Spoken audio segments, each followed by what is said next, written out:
আচ্ছা জেঠু, আপনি 50 বছরের ওপর হয়ে গেল লেখালেখি করছেন। হ্যাঁ। আপনার প্রথম বই বেরোলো 1965 সালে, ছাতা মাখা। শুনেছি সেই বইটা বেরোনোর পরই কলকাতার এলিট সমাজে খুব আলোড়ন পড়ে গেছিল। কেন? ভাষার ইউনিট নেই না অন্য কোনো কারণ? না, সেটা তো আমি মানে ঘুরে ঘুরে বা পাঠকদের কাছে ডাকি। ভাষার ব্যাপারটা তো আছেই, কারণ ওরকম ভাষায় কেউ লেখে। অনেক পরে আমি দেখেছি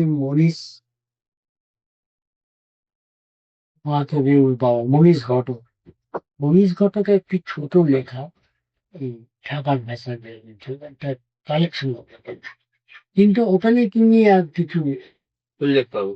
আর এগোন দিই, উনি অন্য ব্যাপার নিয়ে তারপর লেখা টেখা তো ছেড়েই দিয়েছে।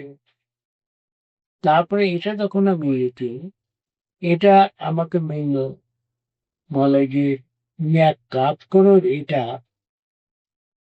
করবেন, টুকরো টুকরো হবে তিনি ছাত্র বই, তুমি বলো গোল হিসেবে ইম্প্যাক্টটা অন্যরকম। এই লেখাগুলো কি আপনার হাংরি বুলেটিনে বেরিয়েছিল? না, কোনো লেখাই বুলেটিনে কোনো লেখাই বানাননি। বুলেটিন কেন, এমনি কোথাও কোনো লেখা নেই ছাতা মাখা। ছাতা মাথা। সেটা গোটাটাই একটা বই হিসেবে প্রথম বেরোলো মুর্শিদাবাদে। ওই খাগড়া, খাগড়া না, একটু খাগড়া পাশে বহরমপুর বলে ওখানে একটা প্রেস ছিল। আমি যারা ছাত্র এখানে তো প্রেস গুলো কানের কাছে গিয়ে হ্যান ত্যান ভয় দেখে প্রেস থেকে ছাপা একবার খুব মজা হয়েছিল। আমি বিলেতে ছাপতে দিয়েছে, সে ছেপে টেপে দেওয়ার সময় আমাদের আমি আর ডেভিড দিয়েছিল। সেই দেওয়ার সময় একবার কান্নাকাটা মশাই ভাতে মারবেন না, আমার ছেলে পেলে আছে, সংসার আছে, ছাপিয়ে পুলিশ আমাকে ধরে নিয়ে দোকান বন্ধ হবে, আর কি কি হবে তা তো জানি না, দয়া করে আর না। ঠিক আছে, এটা একটা ঘটনা তখনকার দিনে কলকাতা আমাদের সম্পর্কে এমন সময় একটু পাবলিসিটি হয়েছিল। মলয়বাবুর সঙ্গে আপনার বন্ধুত্ব কবে থেকে এবং পরিচয় বা কিভাবে? পাঁচটা থেকে সৃষ্টি ছিল, তার আগে মলয় থেকে পরিচয় ছিল না? পরিচয় সব। মলয়ের সঙ্গে মলয় আমাদের কন্ট্যাক্টে, কিন্তু পড়তো সে একটা অন্য স্কুলে। ওকে দেখতাম রাস্তা সাইকেল সাইকেল, আর আমার এক বন্ধু বোনকে ও পড়াতো, টিউশন করতো আর কি শেষে। ওকে দেখতাম সাইকেলে যাচ্ছে, তখন থেকে কি দাড়ি ফাড়ি রাখা ছিল। পরে আমার দাড়ি আমিও পাই হাংরি আন্দোলনের সময় কোনো ছবিতেই দাড়ি পাইনি। নেই। হ্যাঁ, পরে আবার বম্বে গিয়েও দাড়ি পাবো। সত্যিকে দাড়ি রাখা কামানোর ব্যাপার শুনেছ না? আপনার হিন্দু মুসলমান এখানে একটা রায় যখন সত্যি দাড়ি বানিয়ে ফেলছি, হিন্দু হওয়ার জন্য। কিন্তু না ভয় যদি না, যে দাড়ি দেখে মুসলমান ভাবে কি। এখন তো এগুলো খুবই একেবারে বিয়ে হয়ে গেছে, ইউজুয়াল হয়ে গেছে, ক্যাজুয়াল করছে, সকলেই দাঁড়িয়ে যাচ্ছে। আর অমিতাভ বচ্চন যেই মুহূর্তে সাদা দাঁড়িয়ে যাচ্ছে, এখন বুড়োরাও সব সাদা দাঁড়িয়ে যাচ্ছে। অমিত, তা আমাদের বাঙালিদের মধ্যে তো এই মিমিক্রি মানে দেখে শুনে একটা ব্যাপার ছিল, করা, অনুকরণ করা। সেটা আমি জায়গায় লিখেওছিলাম যে অ্যালেন খালি পায়ে হাঁটতে বলে এখানে অনেক কবিরা খালি পায়ে রাস্তায় হাঁটা শুরু করে দেবে। না, আমেরিকার খালি পা আর ইন্ডিয়ার খালি পায়ে তো তফাৎ আছে, রাস্তাঘাটে তফাৎ আছে। হ্যাঁ, ওই গিন্সবার্গ কলকাতায় এসে কোথায় ছিলেন? গিন্সবার্গ কলকাতায়, সেই গিন্সবার্গকে আমি তো ওখানে দেখি আমি তখন তো ও গিন্সবার্গ ছিল এখানে আমার ইয়ে পেছন চীনা বাজার তো নয়, এর পেছনে আমজাদ দিয়া হোটেল ফোটেল যেখানটা রয়েছে, আচ্ছা। গিয়ে দেখি মা আগিয়ে নেন, মানে অন্য একটা হোটেল, ওই হোটেলের সামনে একটা ছোট জায়গায় ঘরে নীলকর আর এ থাক, ওদের পিটার, অরবাস পিটার, নীলকরটা ওদের সঙ্গে এসেছিলেন আরেকদিন যে পঁয়ত্রিশ চলতেন। দিনটার সঙ্গে আবার যখন দেখা হয়েছে আমি জানতাম না এই গিরিধর মলয়ের ওখানে, দেখি জামা টামা খুলে গায়ে মলম লাগাচ্ছে, র্যাশ বেরিয়ে গেছে কলম। তো তো আপনার সাথে দেখা হয়েছিল জিন্স বাড়ি কখনো? ওই আমার না দেখার মতো দেখা কোথায়, পাটনায়? পার্টনার মলের বাড়িতে ছিল ঘরে, কারণ মনে ছিল সবে আলাপ হয়েছে। আমি আর করে বিদেশি বলে হয়তো একটু, কিন্তু আমার আর একটু বিয়ে হয়নি, তার সঙ্গে তো আমার ঘনিষ্ঠতা হয়নি। বরং আমার সঙ্গে বেশি বিশেষ করে নিউইয়র্কে গিয়ে ভিডিওগ্রাফার জর্জ কাউরি, সে আমার এখানে রেলগড়িয়া জংশন। খুব সম্ভব প্রথম বিদেশি বের করে আসে এরকম একটা। আমি তখন ওপারে থাকতাম, সে এখানে ছিল। তারপরে এটাকে দক্ষিণে চান টান করলো ধীরে ধীরে একটু এবং চলে গেল বাবু ঠাঁই বলে একটা জায়গায়। এখানে একদিন স্বাধীন ছিল, বাবা ছিল।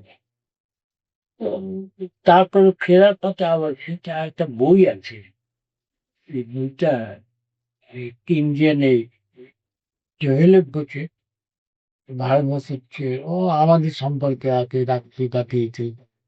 তবে এখানেও গিয়ে গেছিল থালাসিতলা, শিয়ালদা ওসব খেলায় গিয়েছিল, জাস্ট দেখতে আর কি। আপনার লেখায় পড়েছি যে আপনার বাবা 62 সালে মারা যায়, হ্যাঁ, আর তারপরে 63 সালে আপনি হাংরি আন্দোলনে যোগ দিলেন, মানে 62 সালে মারা আর 63 সালে হাংরি আন্দোলনে যোগ দিলেন। মলয়বাবুর সাথে আলাপ না হলে তো এই সম্পর্কে আপনি কিছু জানতেও পারতেন না না। কারণ আপনি যখন জেনেছেন তখন হাংরি আন্দোলন পুরোদমে শুরু হয়ে গেছে। না, ওই দু একটা লিফলেট বেরিয়েছে সেই সময়, আমি দু চারটে লিফলেট হাতে পেয়েছি সেই সময়। ইংরেজি 60 সাল থেকে শুরু হয়েছে বলা হয়। হতে পারে আমার আগে, আমার তো তখন যোগাযোগ হয় গেছিলাম 60 সাল থেকে হয়তো হতে পারে। তার মনের যে নেতা অন্যরকম, সেই সময় ছোট গল্প বলে একটা করতেন তারা, লালুদা লেখাতে। তো ও তো মনে একটা সমালোচনা, একটা বইয়ের সমালোচনা প্লাস প্রবন্ধ গল্প লিখেছে, এবং ওটা ছিল শান্তিরঞ্জন বন্দ্যোপাধ্যায় বলে একজন খুব শক্তিশালী তার বই একটা, দেখি না আলোচনাও তার তার বই বের করে পরে তার একটা, তার কিছু কিছু রিপ্রিন্ট করেছিল গল্পে করে। তো ওই শান্তিরঞ্জন বন্দ্যোপাধ্যায় একটি গল্প মলয় রিভিউ করলেন, এবং মলয় রিভিউ পাঠ করে কলকাতার লেখকরা বুঝলেন যে একটা সাংঘাতিক ছেলে আছে এটাকে, এরকম মলয় সম্পর্কে তাদের পরে করে সময় রায়কে দিয়ে যত পড়াশোনা ভালো এবং এও তরুণদের হাত সমীর রায়চৌধুরী তো সুনীলের বন্ধু ছিলেন। শুনে নিয়েছি, একসঙ্গে খেলা করতো ওই হলো কি। কৃত্তিবাসের প্রথম দিকে তো সমীর বাবুও যুক্ত ছিলেন শুনেছি। হ্যাঁ, হ্যাঁ, এবং আরেকটা যেটা শুনবি, যেটা হচ্ছে সুনীল নাম, সুনীল গঙ্গোপাধ্যায় বিয়ে করে তারপরে এই হনিমুন করতে সঙ্গীতের ওখানে গিয়েছিল যাই, ওটা ওর ভালো ওদের লেগেছিল। হ্যাঁ ভাই, এই গ্রামাঞ্চলটা, তো সমীরদার সঙ্গে আমার বলতে যেটা সমীরদা, এই সমীরদার সঙ্গে তোমার কখনো আলাপ হয় না, তুমি এখন তো চলাফেরা করতে পারেনি শুনছি, কিন্তু নন স্টপিং কথা, একের পর এক বলেই যাচ্ছে, নানান ধরনের বানানো যদিও অধিকাংশ তিনি আপনাদের থেকে 5-6 বছরের সিনিয়র। সিনিয়র। হ্যাঁ, একটা মজার ব্যাপার হয়েছিল, তো একদিন আমি আসছি মেয়ে থেকে, কি বলে গগনেন্দ্র প্রদর্শনী, মানে একটা তার এই ছবি একটা, আমি ওখানে দিকে দেখে আসাতে যখন বেরিয়ে আসছি তখন দেখি সুমিদা আর ওর সঙ্গে হাওড়ার ফুলটা পত্রিকারে কেন ওটা কত স্বপন রায়, বিশ্বাস হলো, অলোক বিশ্বাস, কিন্তু এটা তো কবিতা ক্যাম্পাস। হ্যাঁ, অলোক বিশ্বাসের তো কবিতা ক্যাম্পাস। ওই হাওড়ার লিখলো। হুম। আর ছিল যে ওই কবি বীর ভাই, কাউকে তিনজনকে আমি ছবি দেখে দেখে আমি অবাক হয়ে গেলাম। আমি বললাম, এই কি ব্যাপার? বলে আমার জন্মদিন পালন হচ্ছে। আমি এই তো শুধু আমার ভিডিও ট্রেনের দেখছি। আর আমাদের আপনার তো অনেক আছে, এটা তো দেখছি না। জন্মদিন কি করে পালন করলো? বলো ওই আমি বললাম, ওই লিখলেন চিঠিতে লিখেছেন যে এত এত লোকেরা আপনার আয়োজন করেছিল সমর্থন। আর আপনি তো সুনীলের বয়সী, আপনার জন্মদিন 80 বছর। কি করে 80 বছর আপনার হচ্ছে? হুম, বললো ওই কম করে লিখে দিয়েছে জ্যাঠামশাই নাকি বাবা, স্কুলে যা হয়। আমি বললাম, হ্যাঁ তা হয়। এই বছর কি তুমি আগে হ্যাঁ, এর মধ্যেই তবে? হ্যাঁ, হয়তো তো জানে। তাহলে মানে বোঝা যাচ্ছে যে আপনি ওইকে পালন করে আসছেন। তাহলে ওইকে পালন করে আসছেন এ অবধি, চাকরি অবধি। তখন আপনি বলেননি কেন? আপনি তো 4 বছর ধরে গভর্নমেন্টের পেনশন খাচ্ছেন। আগে থেকে গভর্নমেন্টের মাইনে পেনশনও হয়নি, কারণ মাইনে খাচ্ছেন। আপনি বলেননি কেন? আসলে বলা, ঠিক আছে ঠিক আছে ঠিক আছে এই সে।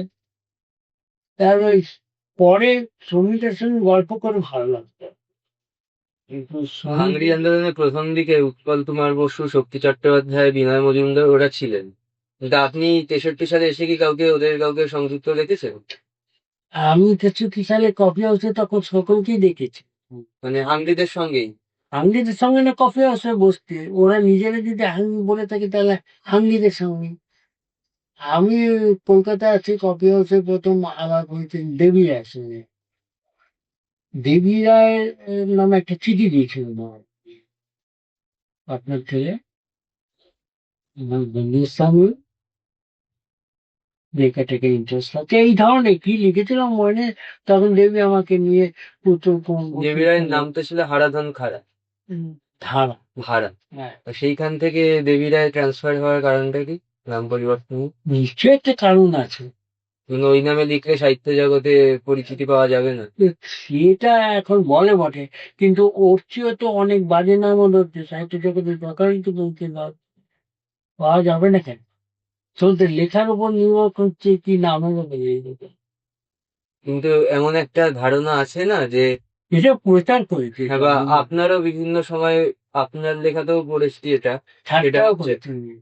সেটা হচ্ছে মানে এক রকমের উচ্চ পদাধিকারী শ্রেণীর হাতেই লেখার কলমটা যেন থেমে আছে।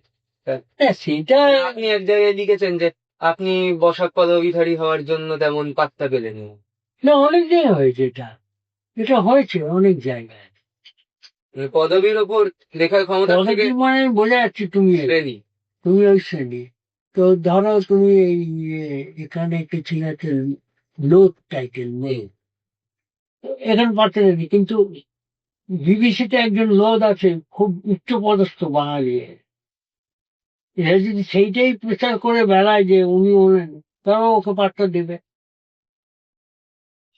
পাত্তা দেওয়ার ব্যাপারটা কিরকম অদ্ভুত এখানে মনে হয়। আমি কে যখন পাত্তা দেবে, সেটাও কার পাত্তা আমরা চাইছি সেটাও কি? চাইছি না সকলে যাতে সমান হয়।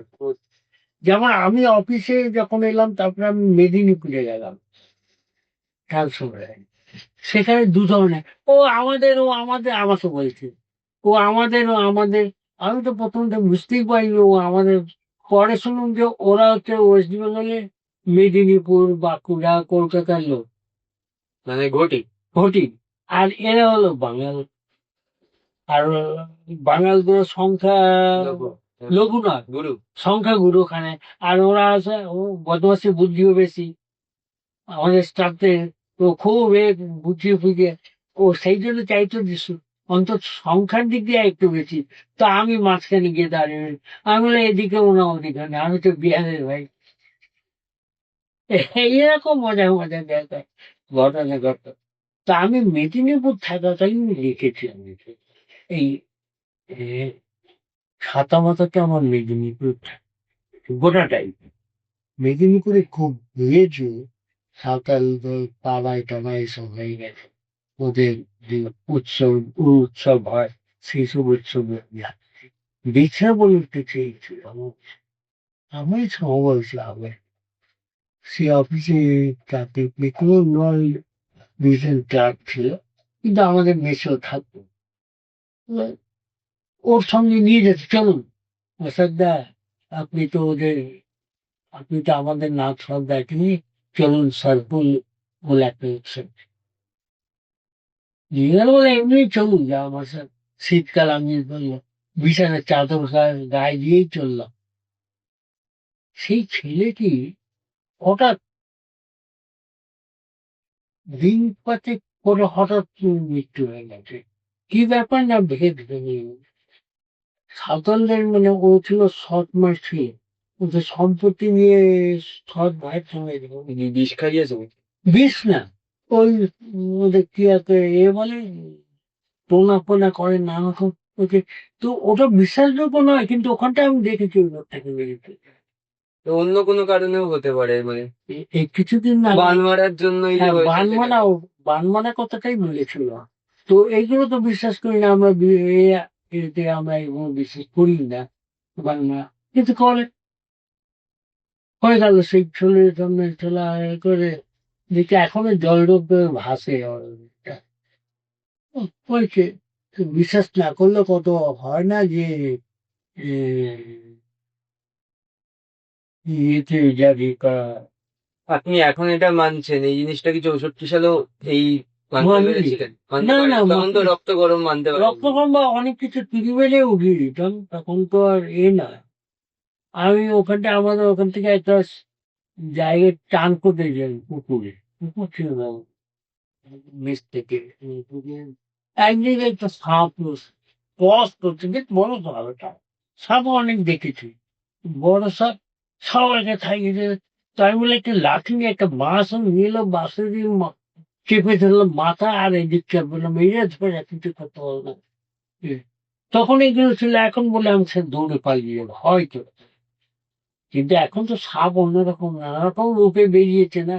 এখন তো তোমার ক্রস করার ব্যাপার না, তোমাকে ছোবল করে দেবে, লেঙ্গি মেরে দেবে, লাঠি মেরে পেছনে ফেলে দেবে, এরকম সাপ রয়েছে এখন।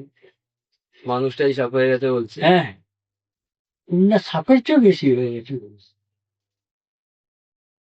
আপনি যে তো সেই সময় আমি ওই ছাতা মাথাটা লিখি, ছাতা মাথাটা লেখার পরে লিখেছি সুনীলদা আছে, সুনীলদার সঙ্গে ও কলকাতা ছিল কেসে। তো আমি তখন থাকতাম দমদম, সুনীলদা তখন এই গাড়ি করে, আমি বললাম আমি তো দমদমে থাকতাম, করে না না আমার গাড়ি করে দিতে দেয় আসে, ওদের ওই নামিয়ে দিয়েছে ফাইলিট হবে কবুতরে, তো পিছনে গাড়ি, আমরা ওখান থেকে সুনীলদা আগে, তা বলো তোমার বই বেরিয়েছে, আমি তো করেইছি, আর তো খুব সুন্দর করে তুমি একবার দেখা করো, সাদা মাথা? দেখা, হ্যাঁ দেখা করতে পারেছে। আমি বললাম যে ঠিক আছে, যাবো। তো যাবো মানে চেষ্টা করতে করতে তারপরে শুনলাম বিকেলের দিকে থাকে, আর উনি এখন পুষ্পে নিয়েছে জানটা, বলা ভালোই লেখায় আছে। লিমিটেড দিকে জিজ্ঞেস করে বুঝি না কি এইসব ভাষা, এইসব আমি বললাম, আমার একটা গানেরও শুনতো এইগুলো করতে, আমি বললাম, কোত্থেকে বলে যে যখনই পাই টুকে রাখি। আমার জেঠিমা আর পিসিমার মধ্যে একদিন ঝগড়া হচ্ছিল সাংঘাতিক, এবং যত ইস্ট বেঙ্গলের গালাগাল সমস্ত তাদের মুখ থেকে বেরিয়ে গেছে, সেইগুলো আমি চুপ রেখেছিলাম। তো এই কেমনি কিছু আর, মানে ওই ওর একটা মজার ব্যাপার হলো যে আমি কলকাতায় লেখকদের, বড় লেখকদের সঙ্গে দেখা আগ্রহ বোধ করতাম, দুয়ের নতুন তুমি, তাও 5-6 বারের বেশি দেখা হয়নি, দেখা বেশি সুনীলদার সঙ্গে কয়েকবার দেখা হয়েছে। ওই কি কি বলো, কিভাবে, কি কাজ? এই যেমন রবীন্দ্র সদনে এসেছিলেন তখন যে ব্যাপার। ভাঙড়ি আন্দোলনের কেস না চলছিল যখন? মানে ওই সময় কেস চলছিল যখন দেখা হয়? তখন দেখা হয়েছে, কোর্টে দেখা হয়েছে, যে আমার ভূমিকা কেমন না করেছে। আর এমনি দেখা হচ্ছে শ্যামল গঙ্গোপাধ্যায়ের সঙ্গে বেশি, শ্যামল গঙ্গোপাধ্যায় কেস টেসের সম্পর্কে খুব বেশি ইচ্ছে হয় না। তো কেসের ব্যাপারে আমরা গিয়েছিলাম ইয়ে ঘোষ আনন্দবাজার, সাগরমায় ঘোষ। সাগরময় সন্তোষ আরেকটা ঘুরছে রিপোর্টার যে ইয়ের উপরে যেতে জানি খেয়াল। একটা ভালো উপন্যাস লিখেছে মুসলমান খবর সেই ভদ্রলোকের বাড়িতে, সেই ভদ্রলোকের সঙ্গে বেরোলে দেখা হচ্ছে। আর শ্যামলদার সঙ্গে মাঝে সঙ্গে দেখা হতো। শ্যামলদা ছিল একটু অন্য ধরনের লোক।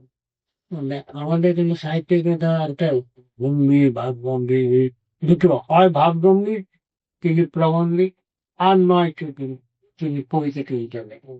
আর শ্যামলদা আচ্ছা আমার সঙ্গে দেখা হয়ে শিমল দেখতো আমার চেহারাটা, এটা আমাকে দেখে একজন বলছে आप तो सब बिहार के बोला होता है। হ্যাঁ ঠিকই বলেছে। বল দেখ আজকে পুস্তিকে গিয়ে তুই পুস্তিককে পরপর করে মাটি মেটেকে পরপর করে ছন্দন পেয়ে গেল। তেমন এইরকমই কথা ভালো ছিল আর কি। আপনার একটা চিঠি দেখছিলাম 64 সালে সমীর রায়চৌধুরীকে লেখা। সেখানে হ্যাঁ, সেখানে পড়ছিলাম যে ওই আজকে কফি হাউসের নিচে সত্যি আমাকে মারতে এসেছিল, আমি ওদের ফাঁসিয়েছি যে থানায় কেস করবো। এই বিষয়টা নিয়ে একটু বলুন। না ওই তো ওটা বলি কিনা সত্যি তখন আমার একটা পিতা, প্রতিদ্বন্দ্বী। হ্যাঁ প্রতিদ্বন্দ্বীতে সত্যি ও তবে তো লাস্ট কেম ইন অবশ্যই প্রতিদ্বন্দ্বীতে সত্যি একটা কবিতা সবই ছাপা হয়ে গেছিল। দেই বলে না এটা ছাপাটা কেন তুমি এক কথা তোমাকে খাই সন্তান তবে আমি সম্পাদনা পাওয়াটা বা দায়িত্ব বা বেশি তারপর কপি হাউসে গিয়ে দিদি সত্যি আমি ভাবি সব উল্টে কোনো খবর দিতে যাচ্ছি মনে হয় যে দেখা তুমি কার কাছ থেকে বইটা চেপেছ, আমার এ দাওনি পারমিশন দাওনি আর আমাকে কোনো কপি দাওনি, অন্যদের দিয়ে বেরিয়েছ আগে। ওর সঙ্গে দু তিনজন সমীর সেনগুটি প্রিয় সত্যি লাগবে। পরে সত্যি অনেক কাব্য সংকলন পুরো অপ্রকাশিত বা অগ্রন্থিত উপযোগী পাতা ওঠে। তারপরে ছিল ডক্টর বিটু রসাল বিয়ানি, এই বছর তোমার এখান থেকে কলকাতার বছর ও ছিল সত্যি নেমেছ বলে কপি হাউসে গিয়ে দেখছি ইসমাইল বলে একটা পান সিগারেটের দোকান ছিল। ছিল এমনি বসতো এখনকার মতো ইসমাইল সাথে লোহার রড দিয়ে দাঁড়িয়ে এলো ও মানুষ বাড়বে।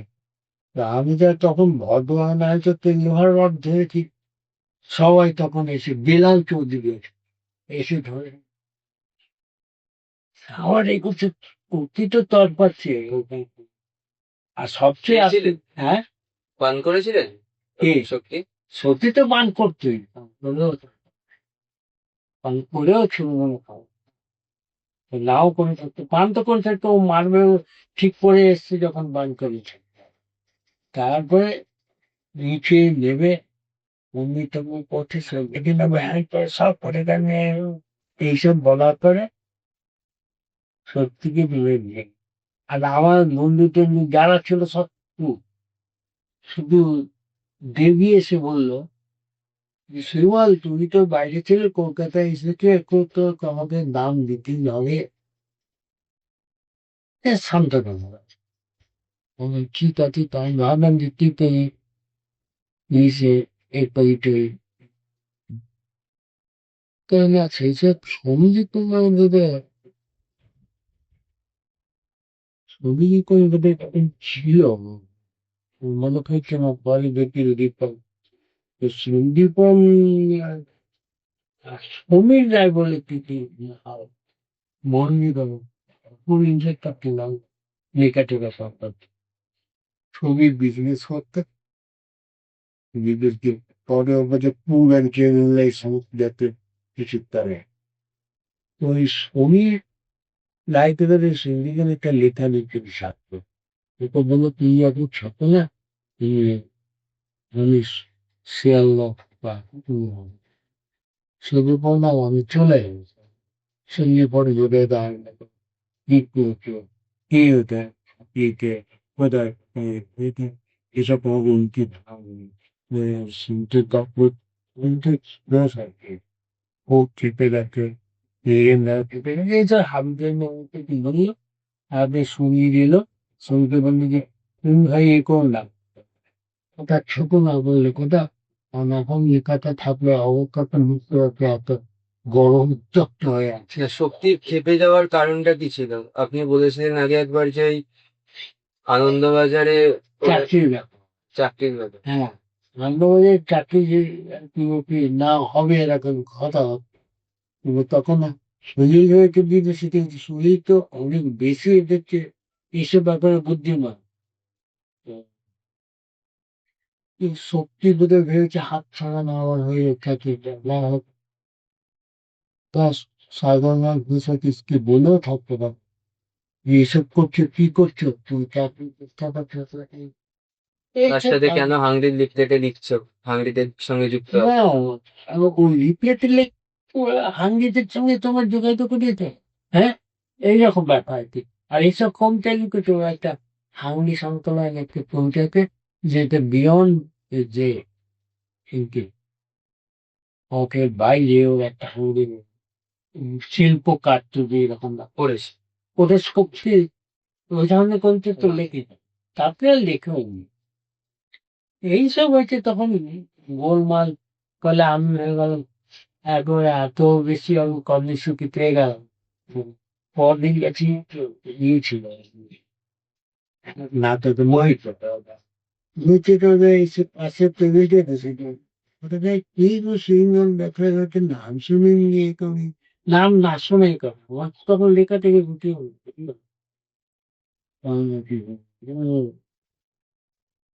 ওকে তো দেখি কত তারপরে আর সুনীলটা পরে এলো সুনীলটা তখন ছিল না উনি অনেক পরে হয়ে গেছে এলা i pochi osesi con vorrei possibilità ci sono vedete con amiche আমি বাগান হতে কথা সুনীল গাঙ্গুলির সঙ্গে। হ্যাঁ কত এত বছর তো তুমি আমার বাড়ির সঙ্গে সকাল এই সকালে গেলাম দেশভূমি নগরের বাগুইয়া এখন যেটা দেখতে হয় না এখন পুরো ফাঁকা চারিদিকে বাতি না শুনলাম ওই একটা বাড়িতে থাকতাম বোতলে খাতা একেবারে হ্যাঁ বিঘে দুই জমি হবে যা চলছি অনেকবার করেছি নিজের মা আমাকে খুব পছন্দ করে।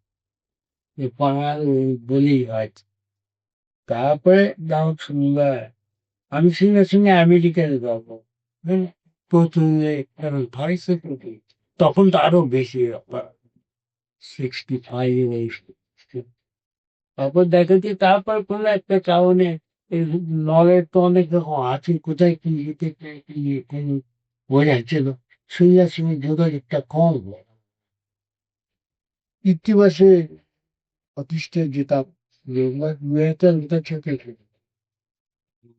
সাথে কিভাবে বলতো অনুবাদটা কিছু করছে আমার বোধহয় বলবো আমরা একটা বইয়ে বেরোবো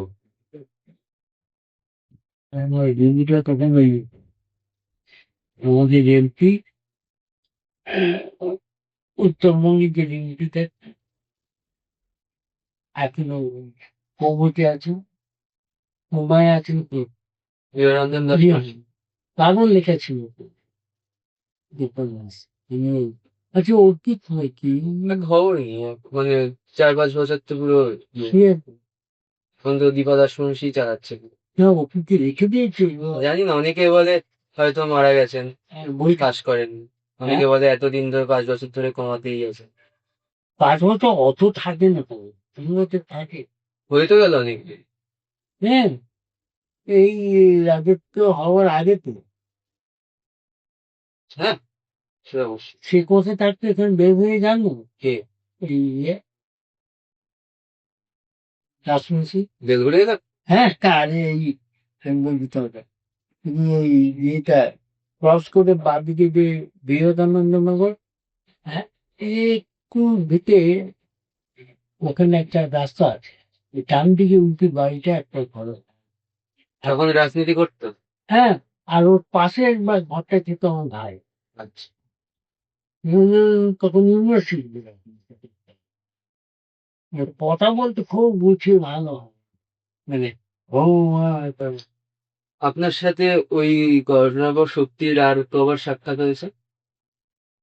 আর কয়েকবার, কিন্তু খুব ইয়ে না। একবার আমার মনে আছে, সত্যি দুবার মজার কথা। একবার আমরা দুপুরবেলায় টিফিনে আমরা অফিস থেকে বেরিয়ে ওই ঘুরে বেড়াতাম। সিনেমা হল গুলো মেট্রোতে তো আমরা অফিসের সামনে দুপুরে এসে দেখি সত্যি একটা পালিশ চলায় জুতো পালিশ করছে। দূর থেকে দেখেও তাড়াতাড়ি পছন্দ দিল একটা জুতো পালিশ। সে আমি হচ্ছে বন্ধুদের দেখালাম কি কাণ্ড। বলে, কি কালো রঙের সেই কালো তো তোমার দেখে হবে না তোমার। এই একটা মনে হয় একবার পালিশ করা জুতো নিয়ে পালালো। আমাকে দেখেছে তো, তো আমি আসছি নদীতে, তো ভয় হোক বা যে কারণ হোক, ভয় হয়েছে, হয়তো কিছু করতে পারি গায়ে, চলে গেছে। তারপরে আগে একটি মেলা হতো, আর্ট শো, ওখানে তো ইয়েতে চলে গেছে, পারপাস নিয়ে পেছন। আচ্ছা, পাঁচজন সিনেমা হল ছিল ওখানটা, গিয়ে সিনেমা হল ইংলিশ বুক কিনে আনলো, তার পাশে একটা লাভ দেয়। El জায়গাটি কখন নিয়েছি কিছু নাইটও দিবি,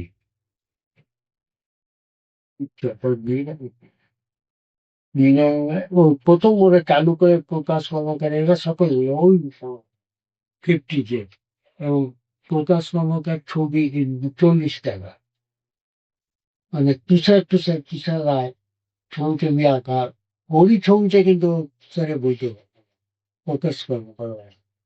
তো ওখানে সত্যি দেখা, আমিও বলছি সত্যি ফুটেজটা শুনলাম ভাই, সেসব মনে রেখো না, এইসব বললো টললো, তাহলে না না এইগুলো আমার মনে রাখো। বলে না, তো কত সালের কথা যেটা? বুঝলো, অনেক পরে মানে? ওটার পরে দুর্ঘটনা অনেক পরে আর কি, সম্ভব সম্ভব 70 এগুলো আগের, ওই রকম না। তারপরে হলো কি, এ, ও করে আইবিন দেখা হলো ইয়ে, সব কিছু নিয়ে কলেজ, খুব মজা। আমাদের এখানে একবার যাদের বাস স্ট্যান্ডটা, বাস তেঁতুল তলা জায়গাটা, এই বাস? হ্যাঁ, এই বাস? এই না এইদিকে ব্রিজের উপরে সুদান নদী যে তেঁতুল তলায় তো, না, তেঁতুলতলা তো এই বটতলার দিকে। হ্যাঁ ওইটাই, কোন বলটা, এই যে আমাদের। না না ওখানে একটা তেঁতুল তলা রয়েছে, যেখানে অটো ফটো এসে বাকি ব্রিজের নিচে আছে, বিরাটি তেঁতুল, আচ্ছা, 234। 201, তো যাও। যাই হোক। ও ওই যে ওই জায়গাটা যেটা বাঁক নেয় না, দেখেছি হ্যাঁ, মনে হ্যাঁ, আছে, হ্যাঁ।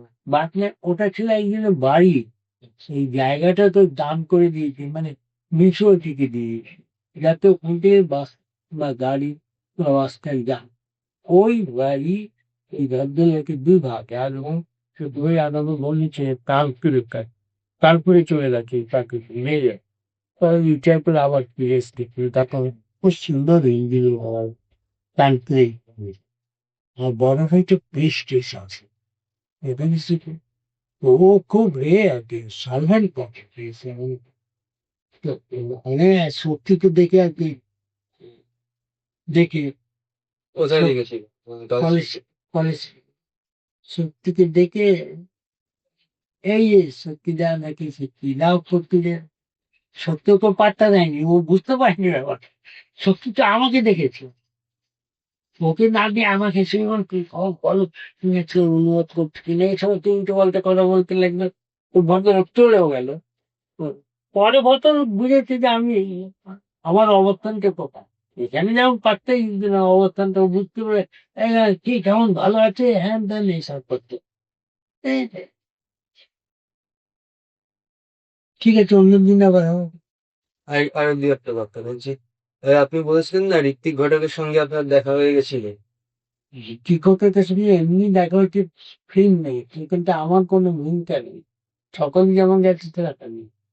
আর একদিন না আমার মেনু ছিল সিটেলস বাঙালি করে, একদিন ও ওখানে আড্ডা, তখন তো কোনো কাজই নেই, সকাল বলে গিয়ে ওখানে আড্ডা টাড্ডা মেরে রাস্তায় রাস্তায় ওই রাস্তায় দেখতে গিয়ে পুরো ব্যস্ত আসছে ভিড় অবস্থায়।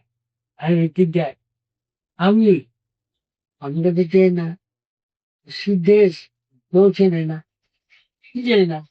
ও, তোমরা আমি বই দেখেছো? হ্যাঁ, দশ টাকা ঋত্বিকের সঙ্গে, কিন্তু ঋত্বিকের ওই বইটা যে দেখিয়েছিল যে নিজের সম্পর্কে, ঋত্বিক দত্ত। কমল কুমারকে কি আপনি দেখেছিলেন? ওটা খালাসি টোলায়? না। খালাসি চলে দেখেছি, তারপরে একটু দেখেছি আলাপ ছোট হয়েছিল? স্কুলে। হ্যাঁ, খুব কম। হ্যাঁ। আর একবার গিয়েছিলাম ওনার বাড়িতে, ওরা একটা বই, অসিত দত্তগুপ্ত ছিল, হাওয়া পত্রিকার এইটা একটা লেখা নিয়েছিল, দুটো লেখা চেপেছিল। একটা লেখা বোধহয় অজ্ঞাতনামা, সেটা কমলবাবু বাড়িতে দিয়ে লেখা দেবে না বলেছি। সেই লেখাটা খুব পুরটা আমাকে দেখাবো, এই পুরটা দেখাতে গিয়ে হাত পাতার লেখাটা প্রথমে হলো 12 পাতা, এইসব মাঝখানে রিসার্চ করতে হবে। তারপরে দেখাতে গিয়ে দেখলাম 14 পাতা, 15 পাতা। তারপরে দেখাতে গিয়ে অনেক, আর কোথায় তাও না, আর বলছে এসো এসো, আর যাইনি, কারণ উনি বাড়তেই থাকে ওনার লেখা। ওই ইয়েটা মনস্ক্রিপ্টটা সুব্রত চক্রবর্তী বলে বর্তমান নেই, বুদ্ধদেব প্রাকৃত ছিল কাজ। সুব্রত চক্রবর্তীর কাছে অনেক ওই ম্যানস্ক্রিপ্ট উনি রেখে দিই, ওটা ওদের কাজ অনেক লেখা পৃথিবীতে আছে। তো সুব্রত মারা গেছেন, আমি দেখি নাই। বসন্ত মাঝে চেষ্টা করছে, তাই আমি বললাম যে ওর ম্যানেজকেট আছে, তুমি ওদের কাছ থেকে চাও, ওর বললো যে দিদি কি আর দেবে না, ওগুলো তো পাচ্ছি দামি হয়ে গেছে, আমি যতই আগে ততই দামি হয়ে যাবে। ওটাই শেষ প্রশ্ন। এই হাঙ্গরি আন্দোলনের এটা 50 বছর, 65 সালে শেষ হলো, 2015। তা আপনার কি এখন মনে হয় যে এই 50 বছর বাদে হাঙ্গরি আন্দোলনের প্রভাব আবার নতুন করে জাগতে পারে বা জাগার আমি প্রয়োজন আছে? তারপর লেখা খুব কমই দেখি বা পড়ি বলা টলা, বা কিন্তু এই হাঙ্গরি আন্দোলনের এফেক্ট কি এতদিন ধরে আসছে। জারি আছে এখনো? হ্যাঁ, মনে এখন ঢেউ আসছে? ঢেউ আসছে না, মনে হয় না তোমার কি? তুমি তো আমার পুরনো লেখা করছো, আর এখনকার লেখা অবশ্যই করছো। হাঙ্গরি আন্দোলনের সময়ে পরবর্তীকালে যে একটা ধাক্কা দিয়েছিল, তার ফলে যে পরবর্তীকালে লেখকরা যেরকম সাহসী লেখা লিখতে পেরেছিলেন, সেগুলোই তো বদলাতে বদলাতে জেনারেশনের পর জেনারেশনে এখনকার আসবে, লেখায় দাঁড়িয়েছে। নতুন দৃষ্টিভঙ্গিতে আসবে, তাই না? ঠিকই সেই আছে। ধাক্কাটা না হলে হয়তো অনেকটা পিছিয়ে থাকতো। ধাক্কাটা দরকারই ছিল, ধাক্কাটা সাহিত্যের ধাক্কা দরকার সবসময়। হাঙ্গিরা এখনো কেন রয়েছে, এখনো কেন সাকসেসে রয়েছে পরিচালক, তার কারণ হচ্ছে প্রতিনিয়ত পাল্টাচ্ছে, হাঙ্গিকে লেখা পাল্টাচ্ছে। না, এই হাংরিরা কি নিয়ে এখনো হাংরি পরিচয় লেখে নাকি না, প্রত্যেকে আলাদা আলাদা সত্তা হয়ে গেছে? আলাদা সত্যি হচ্ছে, সমস্ত আলাদা হয়ে গেছে, দৃষ্টিভঙ্গিও আলাদা সকলের, এটা মোটামুটি না সকলেই। দেবী যেমন অন্যদিকে চলে গেছে, মলয় ওই রকমই দিয়েছে, আমিও তোমার না। ফাল্গুনি রায়কে আপনি এনেছিলেন না এই হাংরি আন্দোলনের মধ্যে? ও আমি পরে এসছি, আমিও পরে 65 পরে? জিবরে তখন না, তখন জিবরে এক বেরিয়েছি, জিবরে দুয়ে ওর লেখাটা আছে, সেটা আমি দিয়েছিলাম লেখা। ফাল্গুনিতে অনেক লেখা থেকে দিয়েছি, কিন্তু ফাল্গুনিতে নষ্ট করেছে দুহাস, খুব মত ছাড়ি ওটা নষ্ট করে দিয়েছে। আমি সেটা বুঝতে পারছি যে সুভাষকে কানে, সুভাষটা ছিল অনেক সামনে থাকে না লোক, যে এর সঙ্গে ঝগড়া ওর সঙ্গে ঝগড়া এইসব করে সোর্স ছিল কিছুটা সেই চরিত্র। আমরা আবার ওই রকম পাঠি না ওই ধরনের চরিত্রের সঙ্গে মোকাবেলা করলে ভালো লাগে না আবার এখানে দেখতে যে অনেক অদ্ভুত অদ্ভুত অফিসে দিয়ে তো আরো বেশি আমি দেখেছি। তারপরে ফাল্গুনি একটা জিনিস আছে ফাল্গুনি লেখা তখন চেঞ্জ হয় ও যে ধারাটা রেখে দিয়ে যত কমই লিখুক ওই ব্যাপারটা ওটা যে কোনো একটা লেখা করলেই বোঝা যায় যে এটা ফাল্গুনি। হুম। আমাকে যদি জিজ্ঞেস করতে যে আপনি বাংলা ভাষায় লিখছেন এই ভাষায় না সব আমি যে আমার লেখাটা তো আমার কাছে তৈরির ব্যাপার নেই ওটা তো আমি একেবারে টেনে নিয়ে যাবো না আমি তো এক্সপেরিমেন্ট করছি একটা লোক সে বুট শার্ট বিশ্বাস প্যান্ট পরতে ভালো আছে তারপরে তাকে ধুতিও দেখলাম পাঞ্জাবিতেও দেখলাম তাহলে সে কিন্তু লোকটা একই তো এইগুলো হচ্ছে তুমি মানে তুমি উম, কি বলবো ওটাকে স্টাইল একটা আলাদা আর ইয়ে একটা